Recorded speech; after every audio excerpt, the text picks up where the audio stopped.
This is the current federal tax developments for the week of August the 16th, 2021. Current federal tax developments are brought to you by Kaplan Financial Education and by your state society of CPAs. I'm Ed Zollers, and this week we're going to be looking at a few developments that have taken place here in the area of federal taxes. It was a relatively quiet week, but we do have a little bit to talk about this week. First, we're going to talk about the fact that the IRS gave us some additional guidance on the employee retention credit. Now, it's nothing like last week's guidance, where we looked in detail at the issues of related parties and talked about some of that background and maybe how some people were going to be a little surprised if they hadn't actually detailed the law in understanding what happened to majority owners. As I said, I felt, and I took the position quite a while back, that guidance was anything but surprising. I think it's pretty much how the law read from the first day and how it's read since it was in the work opportunity credit information or the Section 51 for years, including how we were told it worked in 2015 in committee reports. But, a lot of people were surprised by that, shall we say. Secondly, we're going to talk about the issue of the IRS did finally put out the auto depreciation limits for 2021.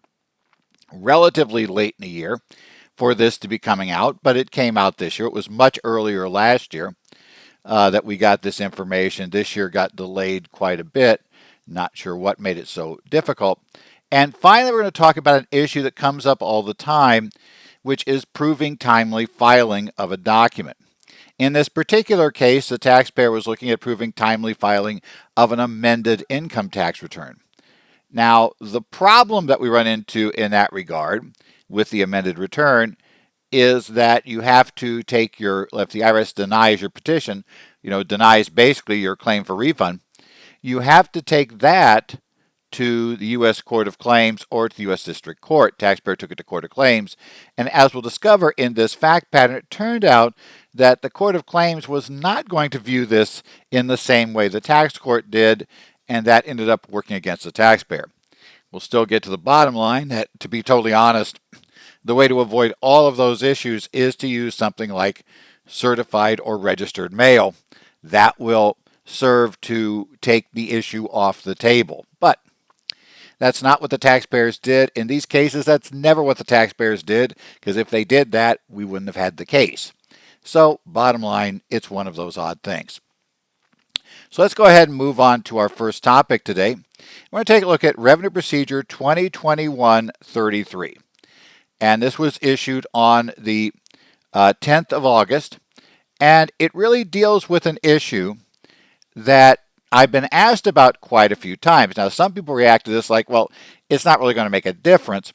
But in other cases, yeah, it did. And I think some people thought it wouldn't make a difference because they just assumed the answer would be what it does turn out the IRS will let you do in this case. But I think they also were living a little dangerously with that assumption, because the IRS does point out in this case the actual law is not what they were assuming, but the IRS is going to grant a safe harbor in this case, just essentially to carve out an exception of sorts. Interesting that they decided to do this here and not in the issue we discussed last week. My guess is the one we discussed last week, that issue probably has a lot more implications longer term, because that guidance is tied to a tax credit for payroll, which is what the Section 51 deals with anyway, and opening up a loophole there is not going to be very helpful down the line. While in this case, we have a very, very unique type of revenue that frankly is also very easy to restrict. So I think that will explain why we get our differences. But the key question was, as you may know, to get the employee retention credit, you have to show a drop in revenue. Well, you have a couple of ways, we should say. You need to show that you had a decrease in revenue. The decrease in revenue numbers were different in 2020 than they were in 2020, than they are in 2021. But in both cases, we were looking at revenue and comparing that revenue to similar quarters in 2019. So that much is the same. The math is very different and the mechanics are a bit different of how it works, but we still have to measure this drop of revenue, so it was somewhat important. Now, in addition to that, you obviously could have the full or partial suspension of the business by a government order, or you could have the recovery startup business issues that come with these last 6 months of this year. So, assuming though you can't get the last two and you're looking at revenue, a key question came up, and it was, okay, revenue under 448C is what we are told to look at.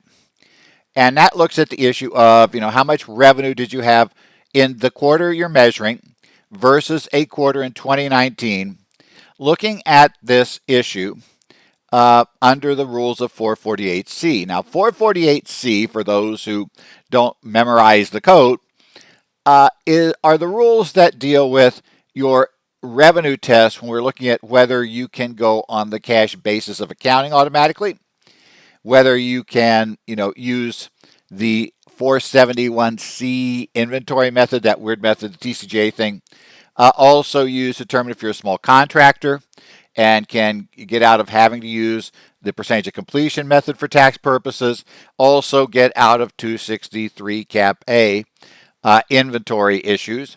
Those are all tied to measuring your average revenue under 448C. So what they are saying is, now we know that's being used to measure revenues of less than $26 million on average, but it's still a measure of revenue. So Congress said when they passed the ERC and they were looking at revenue decreases, they went back and they said, well, that's kind of what we mean. So the question is, should the following items be part of that revenue? What about when you get PPP loan forgiveness? Obviously, we know that's tax-exempt income. The question becomes, though, does that count as revenue? Similarly, if you are given a shuttered venue operator grant or a restaurant revitalization grant, are those considered to be revenue when received? If you look at the regulations under 448, you quickly discover that they are very broadly defining revenue. And very specifically, they tell you that tax-exempt income, tax-exempt interest income, specifically the municipal bond type income, is part of revenue, is part of what we're measuring for gross receipts under 448C. That the fact it's not subject to tax does not make it not gross receipts. And therein lies our problem. All of these are receipts under the broad definition of Section 61. They would be income, but we have special code provisions that tell us we don't pay tax on it. Based on the regulations, it certainly appeared that all of these would be revenue, and conceivably, if you receive them in a quarter where you were not subject to the suspension order, and you weren't, you're not a recovery startup business, which you probably won't be if you're receiving these, then most likely you may have a revenue problem because you couldn't show the decrease in revenue because this amount of revenue would be piled on top of what you naturally had in the quarter. And the IRS ruled in the ruling initially that, yep, that's how the law reads. All of these items would be revenue under the rules that we're working under, right? They are revenue. However, the IRS decided that, basically that's probably not what we should be looking at, or at least not what Congress would have intended. Now, the question is, can they write a safe harbor for computing this in such a way that they're not going to open the door to abuse in the future, which is, I think, the big difference in this week's answer to last week's answer. And they have decided that, yes, they can. Because what they said was, in these carriers, clearly when Congress passed this law, they specifically said we want to allow people to claim the PPP loan program and be able to claim ERC. Also, we just don't want you duplicating the wages. Similarly, we want people to be able to have a reduction of revenue. Or to have these grants, but we don't want them using wages paid for the grants for ERC, but otherwise they can take the ERC. So Congress has decided for these things, which they call, the grants are kind of interesting. There they refer to them as ERC coordinated grants and specifically limit them to shuttered venue operator grants and restaurant revitalization grants. If you have PPP loan forgiveness or either of these ERC coordinated grants is the term they use, then as long as you act consistently, you can keep them out of the computation of revenue for ERC purposes only. So if you are barely below an average of $26 million for the prior 3 years and you wanted to go for for cash basis, then this PPP loan forgiveness or these grants would push you over that limit. But for purposes of the employee retention credit qualification only, you're allowed to ignore them. Now, they do say you have to be consistent in this treatment for ERC, and it's difficult to come up with a scenario right now where being inconsistent would have helped you, but not that difficult if the ERC were to continue into future years, which is always possible. We've seen it extended, and even though they are looking at cutting off the ERC as part of the deal to get the bipartisan infrastructure plan through, if we continue to have these surprise issues coming out with the COVID-19 situation, and we still are seeing industries that are being negatively impacted and struggling, as they have trouble coming back under COVID. We've already seen in the travel industry, airlines have reported that bookings are now dropping again, and we're seeing cancellations go up again because of the Delta variant issues.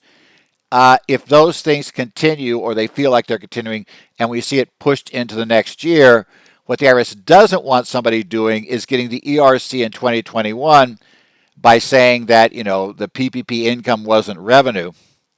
But then maybe in 2022, when they say we're going to measure you against 21 because of this new variant that we've got that is, more serious, they don't want them then to say, oh, well, I want to throw that back in 21 and now measure my 21 with that bump against my 20.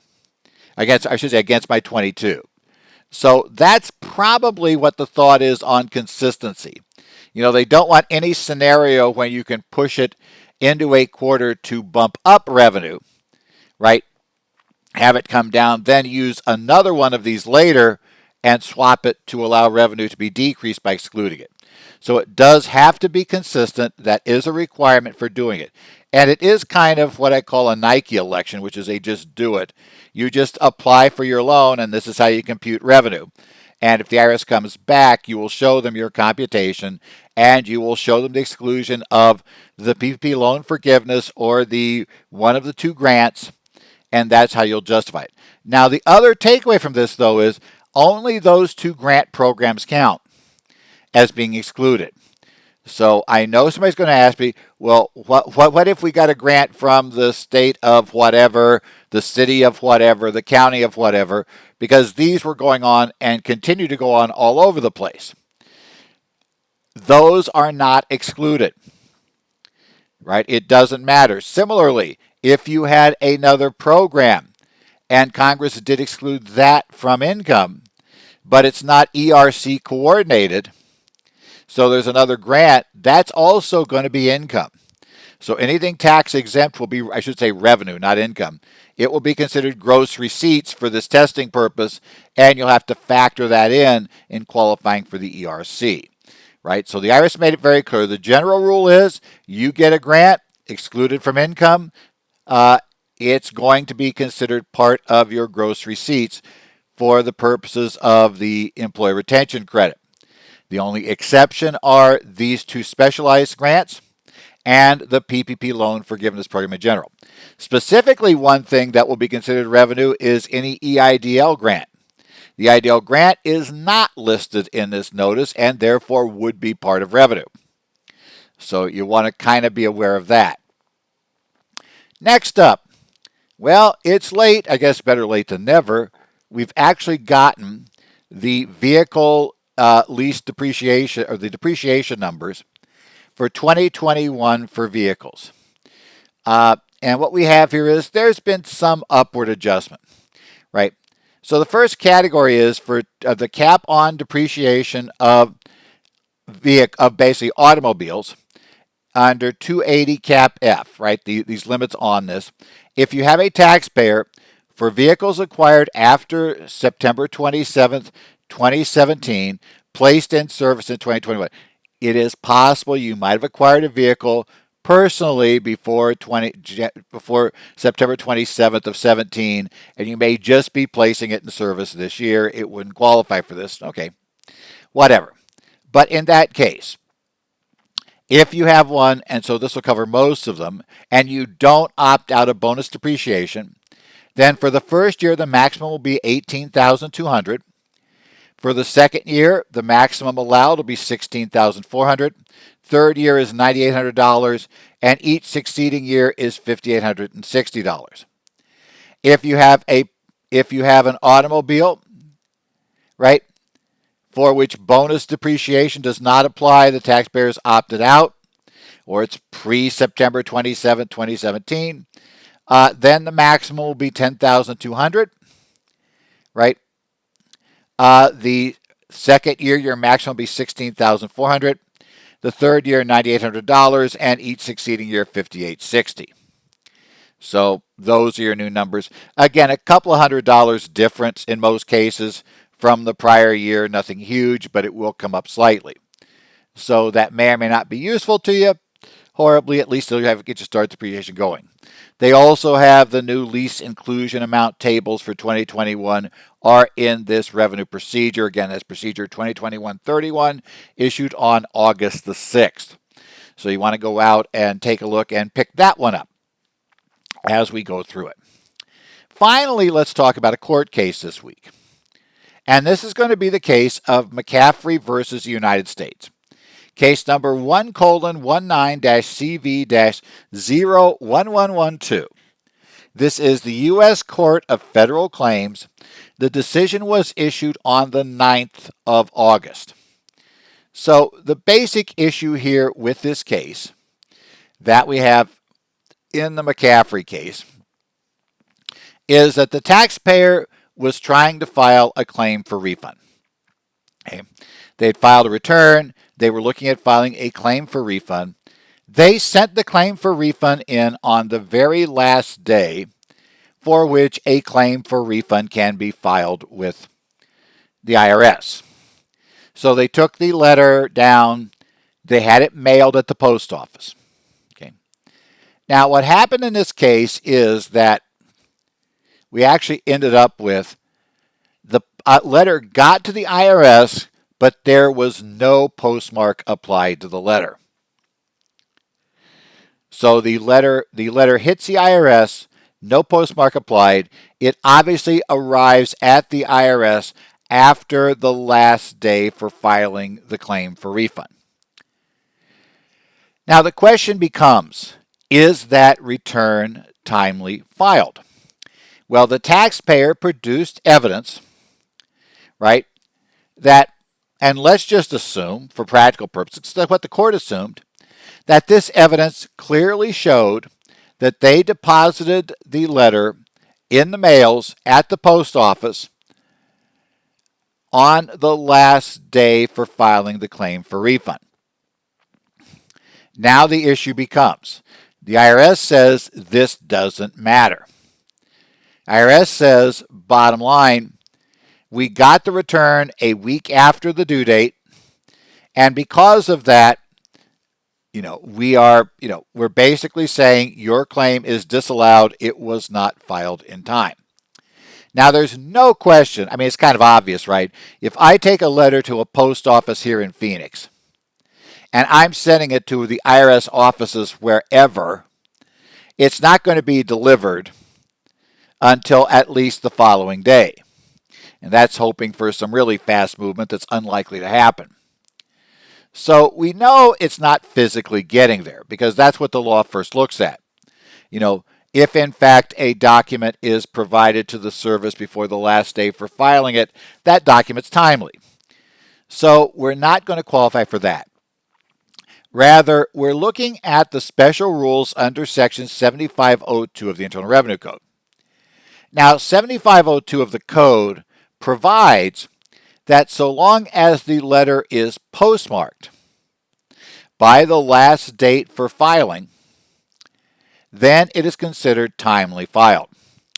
So if I go down, let's say I just drop the letter with the document, the envelope, I should say, with the tax filing in it, in the little mailbox in front of the post office, because I don't want to go inside, so I just drop it in there on the last day for filing. Most cases, that letter will be taken inside as long as I have, put it in that box before the last, for the time they've committed to last pickup, and it's at the post office. So, yeah, we're pretty sure they can watch the clock and go out there and pick up when they need to at that last pickup time. When they pick that up, they will be able then to bring that in. They'll apply the postmark. The postmark will have the date, which was the day I needed to file it by, applied to it. That goes to the IRS. That letter is timely filed. However, what happens if they don't apply the postmark? Or what happens if the IRS claims they never got the letter? Well, in that case, it's really tough to show a postmark, right? It doesn't exist, or, who knows what happened to the letter. Well, 7502 provides a couple of exceptions. And 7502 provides an exception, and there are following exceptions. If electronic filing is available, then the e-postmark date will be considered the date of filing. So, in many cases, we'll be fine on that. If the tax return provides for, if you don't have electronic filing, you just choose not to do it. If you send it via registered mail, the code says basically the date stamped on the receipt when you send it registered will be considered to be the date of the postmark, therefore date of filing. And the IRS by regulation is allowed to expand that up to include certified mail. They have done so. So if I go and do certified mail, which is cheaper than registered, I can still get that little white receipt, and that will prove it. That white receipt has the date on it that's the last date for filing. Then I have proven timely filing no matter what the IRS says coming back. And I get people argue that all the time. It's like, no, I don't have to prove what's in the envelope. That envelope went to the IRS. I've got the receipt showing an envelope went to the IRS. It's up to the IRS to produce that envelope and evidence of what's in it. It's not up to me to have to somehow prove, because obviously it's going to be very difficult to prove, since I don't have it anymore, what was in that envelope per se. I have the documentation. I'm good. Burden shifts to the service at this point. And now the service has to prove it. Also, as we've discussed in prior programs, the IRS has the right to approve certain designated private delivery services, which is very different from approving private delivery companies, that will qualify as the same as, the certified mail or registered mail. And therefore, if you can produce the proper documentation from the private delivery company for the specific service in question, then you can prove timely filing. Now, these rules per the IRS are the only ways to do it. Unless the IRS receives the letter with the postmark, right, or at least doesn't lose it, is a better way to look at it. That's the only way, the only way you can prove timely filing if the IRS disputes it is to have one of those types of evidence: the electronic filing, the information, the certified or registered mail receipt, or the documents from FedEx, UPS, whoever. And as we say, private delivery service, be very, very clear. Every service FedEx offers, every service UPS offers, they're not all qualified. You have to check what you're using versus the list. And we talked about a few weeks ago how, sending it, what was the FedEx very first thing in the morning before anybody should rationally be awake service. That wasn't on the list for a long time, and I forget what it's called specifically, priority first or whatever, was not on the list. And we've had a couple of cases where people use that and were not able to prove timely filing because they didn't use an approved service, not an approved. So remember, it's not the carrier. FedEx is not who's approved. Specific FedEx services are approved. Well, obviously now in this case, the taxpayer did not use one of those services. Hint, using one of those ways to absolutely lock down the date is what you should do always. We only get these cases because people don't do that for whatever reason. And, if you're talking about a significant claim for refund, it is worth the time and bother to go to the post office, get certified mail, or worth the time and bother to find the proper delivery service option and, go ahead and get that to FedEx, whatever, under that option and collect the data you need to collect within the week or two after so you have the records. Because, by the way, the IRS does warn you, those companies purge their records after a few months. So you need to go in shortly after it's done and it's apparently arrived with the IRS to go download the entire record of that particular item, or you're going to find FedEx doesn't have that record when you need to prove it to the IRS. Gets kind of interesting, but the way it works. So the taxpayer said, well, look, obviously we mailed this in a timely fashion. And look, the IRS got the envelope, and, they got the envelope. There is no postmark. We have testimony and other evidence that we gave it to the Postal Service on the last day for filing. Plenty of time to have the postmark done. Obviously, the lack of postmark is a U.S. Postal Service error because they delivered the darn thing anyway. So that's how it got there. So, we should be able to introduce that proof. And they pointed to a series of cases from the tax court that goes back to the 1975 case of Sylvan versus Commissioner, which is 65 TC 548, that has allowed, if there was no postmark, the tax court viewed it that, well, the regulations kind of tell us what to do. If we have an illegible postmark, they tell us what to do if there's an actual postmark, right? They tell us what to do with certified mail. But the regulations never mention what to do if there is no postmark. So the tax court said, well, we got to fill in that hole. And so the tax court allowed, if there was no postmark, you could offer extrinsic evidence of, the time the Postal Service was given the package, and when, therefore, it should have made its way into, it should have received a postmark. And that could prove your timely filing. Well, the problem is, of course, as I said, this is a claim for refund. Claims for refunds generally don't go to the tax court because the taxpayer is the one now asserting against the IRS that the IRS owes them money. Because, remember, the IRS has the money, and now we're, trying to get the money back. And the problem comes here is that tax court precedent doesn't necessarily bind the Court of Claims. And in fact, the Court of Claims, the judge hearing the case, essentially rips the tax court and states that, well, Sylvan was decided all wrong. The law says the only way to prove it, and with the regs, the only ways to prove timely filing is a postmark on the envelope, right? You can put in some extrinsic evidence if you have an illegible postmark, which this envelope doesn't have.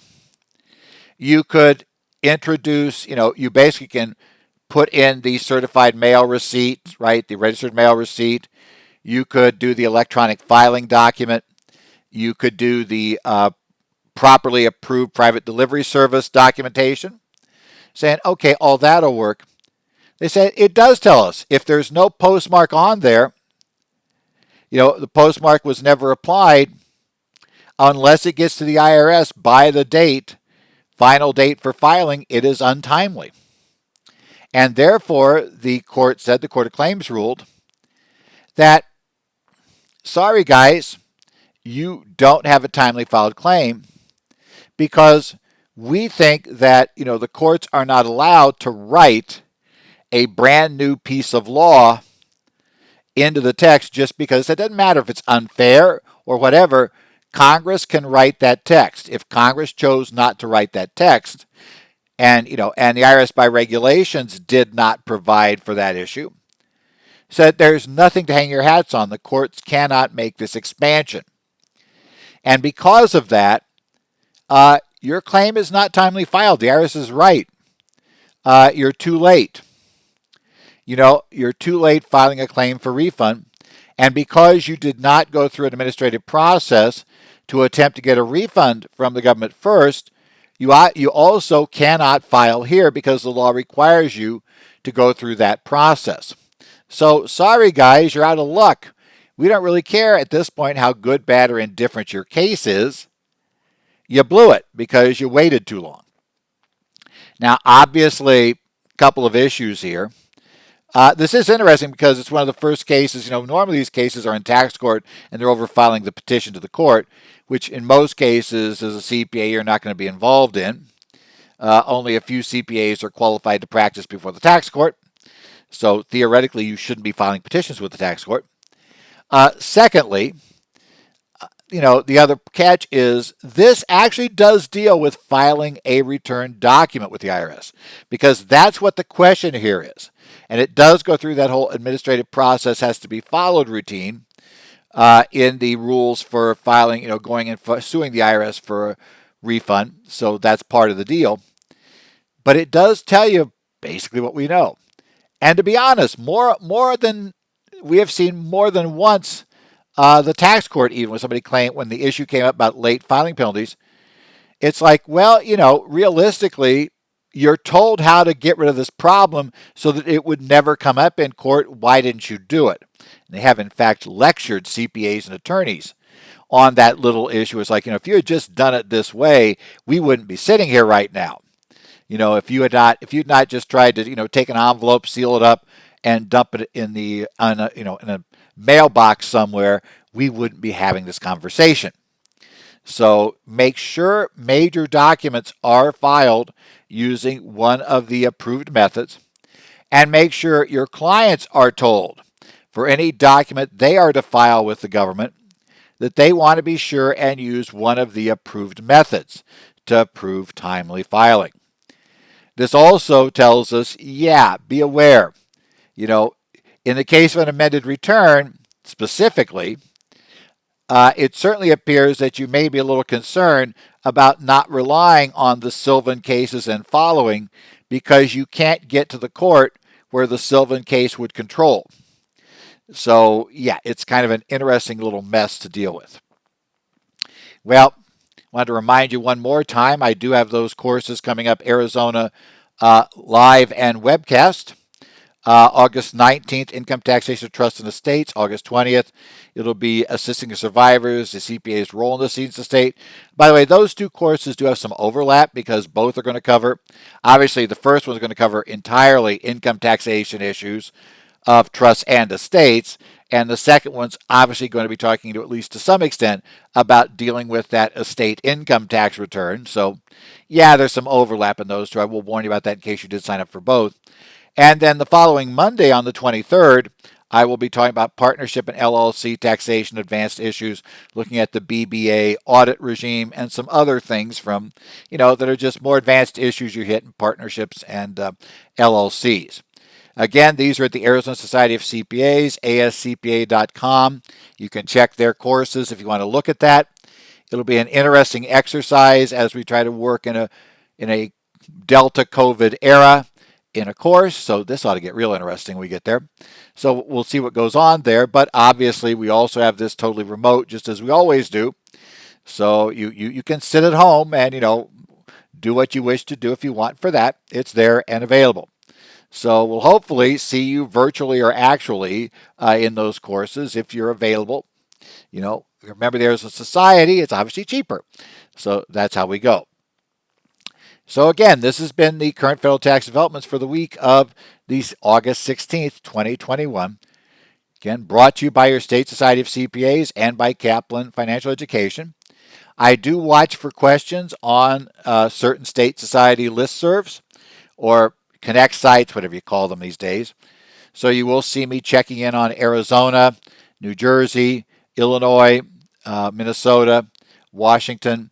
Also, we'll look in on Idaho's service as well. If you have questions and you're in those states, members of those societies, you want to post a question up on the board. It'll first be open to everybody else to look at and answer, but I'll also see if I can sneak in and say anything useful there as well.